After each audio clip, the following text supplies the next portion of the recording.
Al aire.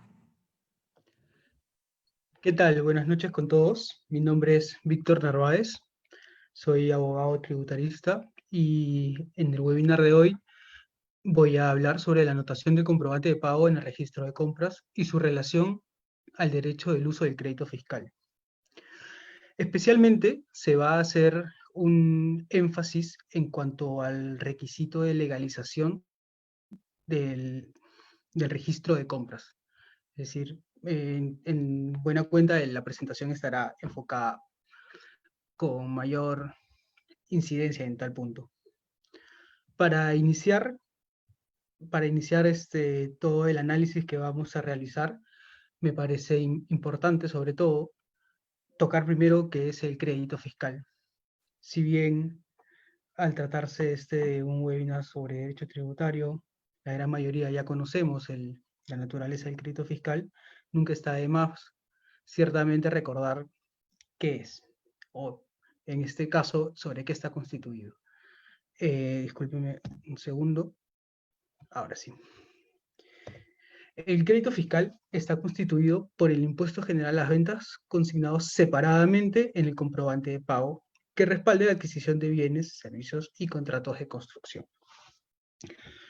Como sabemos, el crédito fiscal, o para el crédito fiscal, debemos tener bastante claro dos momentos o mejor dicho, dos aspectos muy, muy importantes y diferentes entre sí para analizar toda la naturaleza del crédito.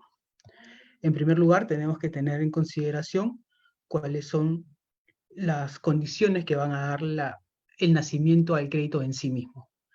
Estos están regulados en los incisos A y B del artículo 18 de la ley del IGB.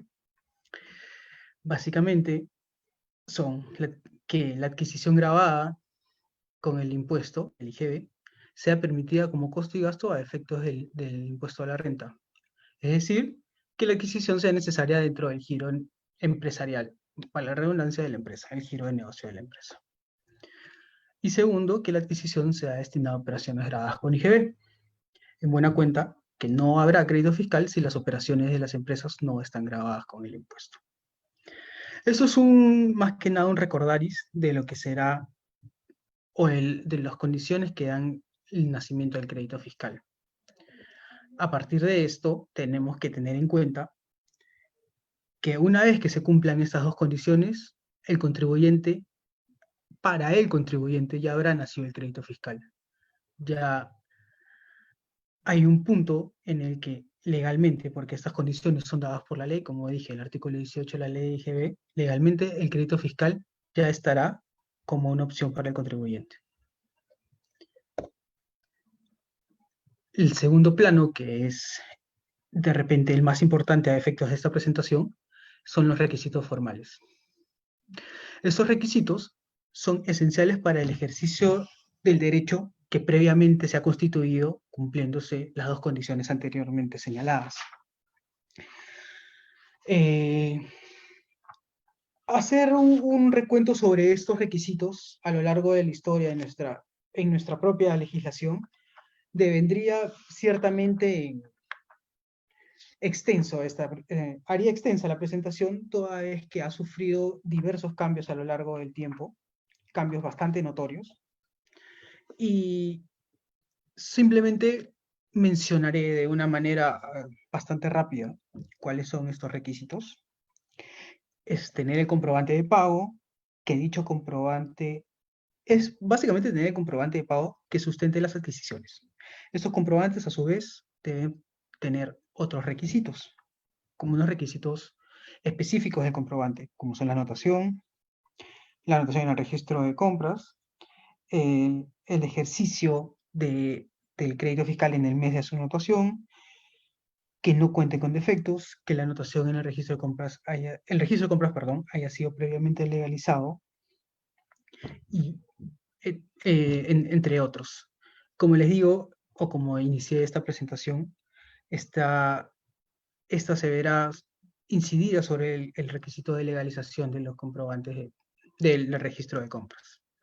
Este es un pequeño resumen sobre las leyes 29.214 y 29.215, que son en buena cuenta las que nos marcan la pauta para conocer los requisitos formales para acceder o para ejercer el crédito fiscal, así como algunos puntos importantes en cuanto a los requisitos específicos de los comprobantes de pago.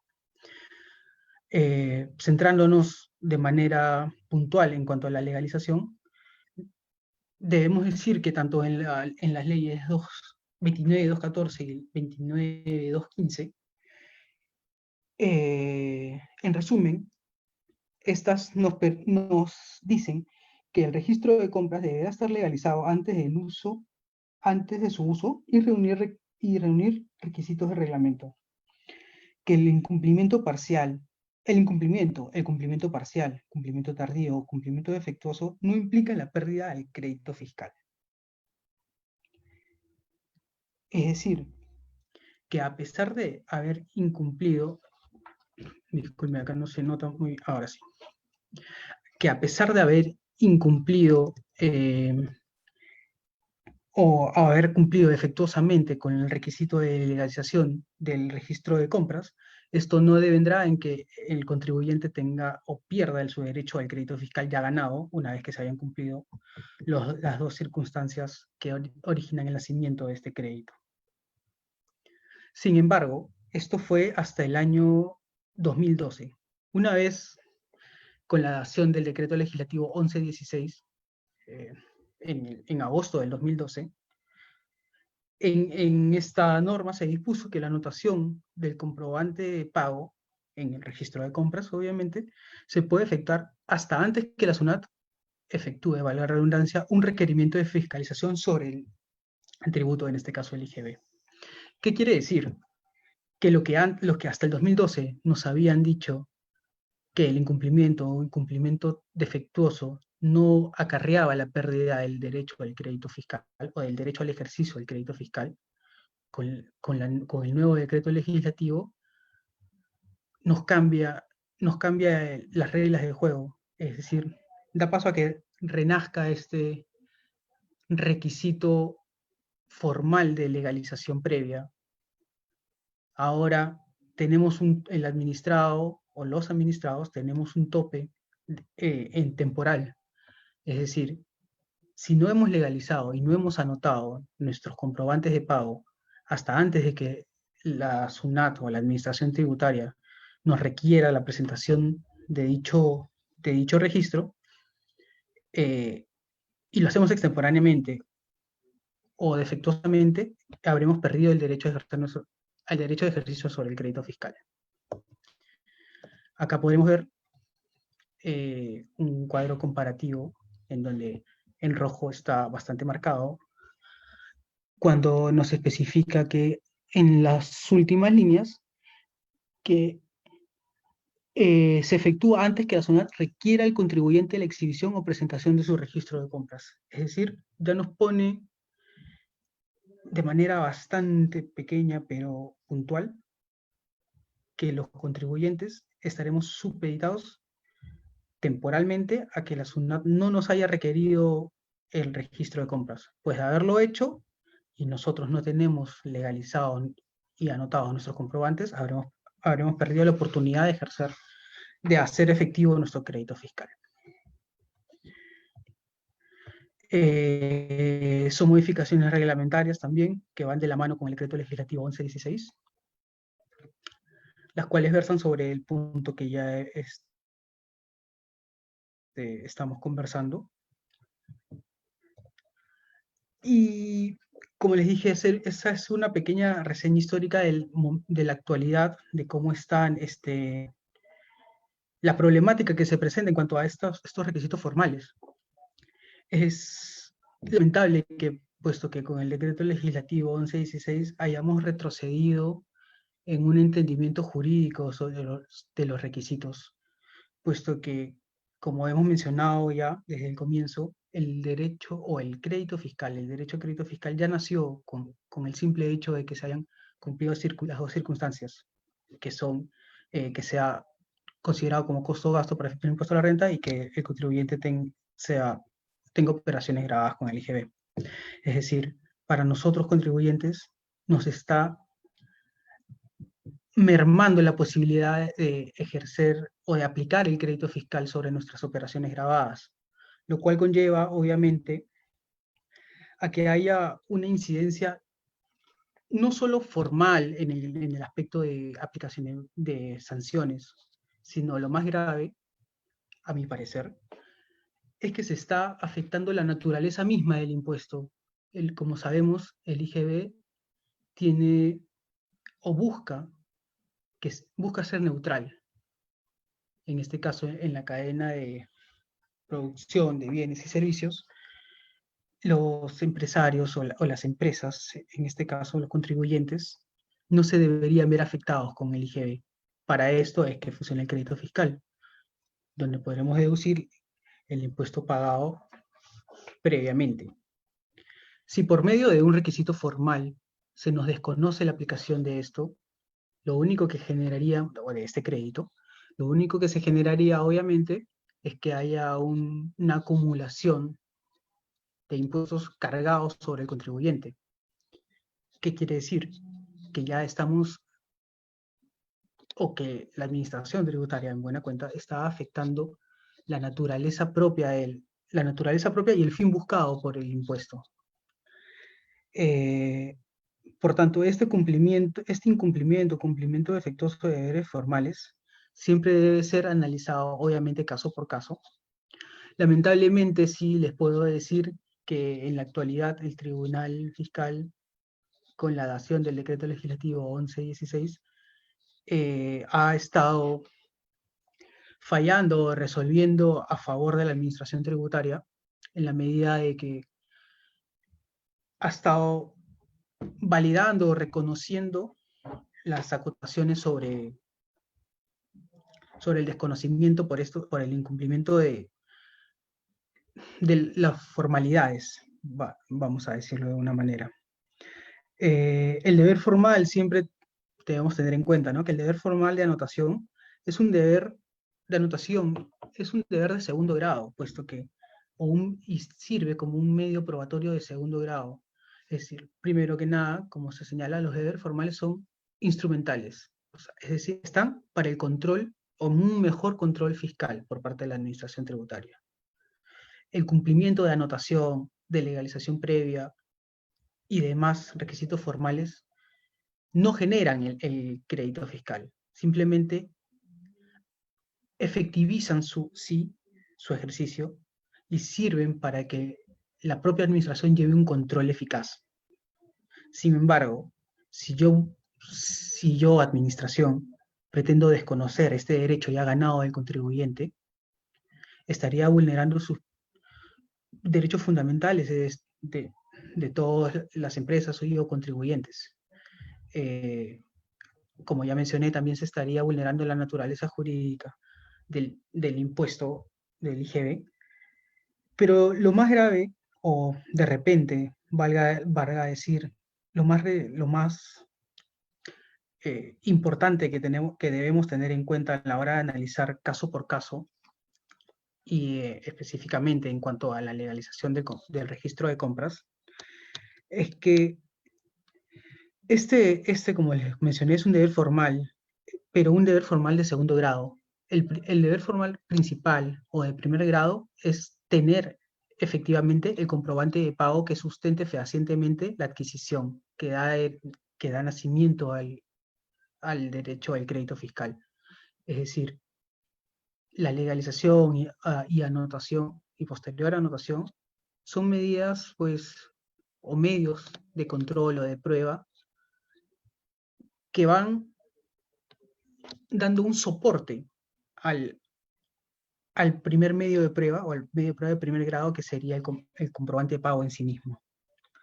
Entonces, la función esencial de estos medios de prueba es exteriorizar el ejercicio del crédito fiscal que ya ha sido adquirido y que se prueba a través de la posesión de la factura.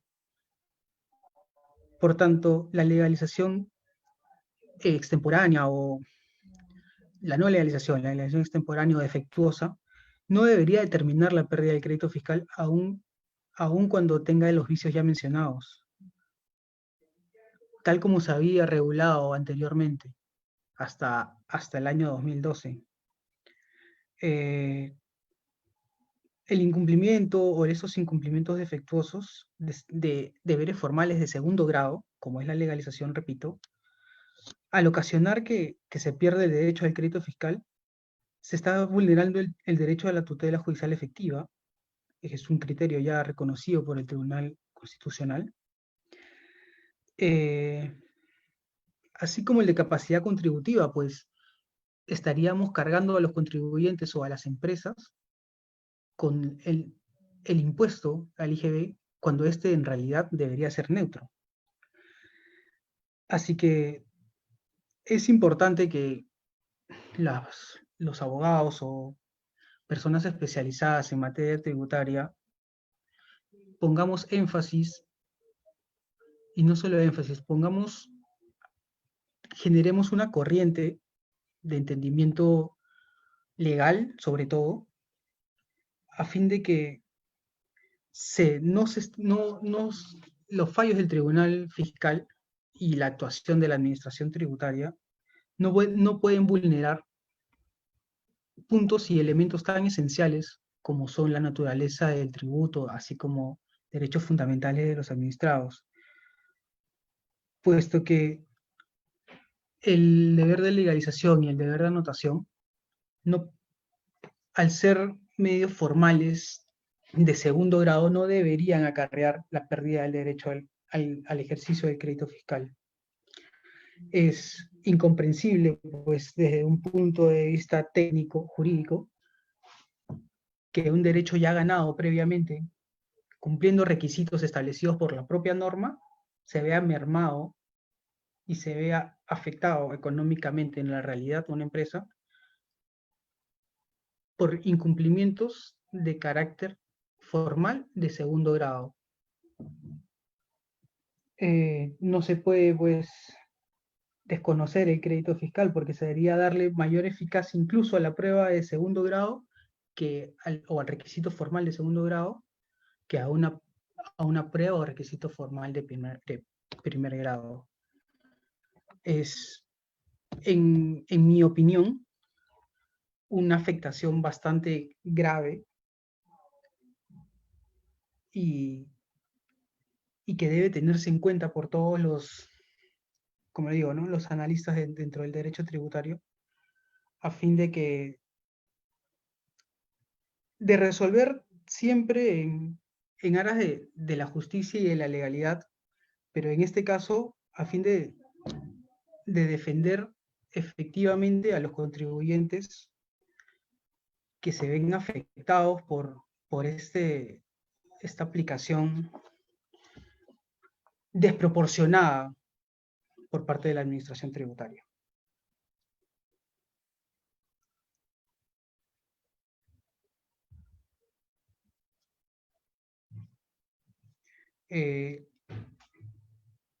Sobre este punto, como les mencioné, he querido hacer acotaciones específicas sobre el derecho, o mejor dicho, el requisito formal de legalizar los registros de compras previamente a su anotación, a la anotación del comprobante de pago en dichos registros, así como las incidencias jurídicas que tienen estas, en su gran mayoría en contra de los contribuyentes, ¿no? Las actuaciones de la SUNAT, cómo afectan los derechos de los contribuyentes en aras de dichas anotaciones.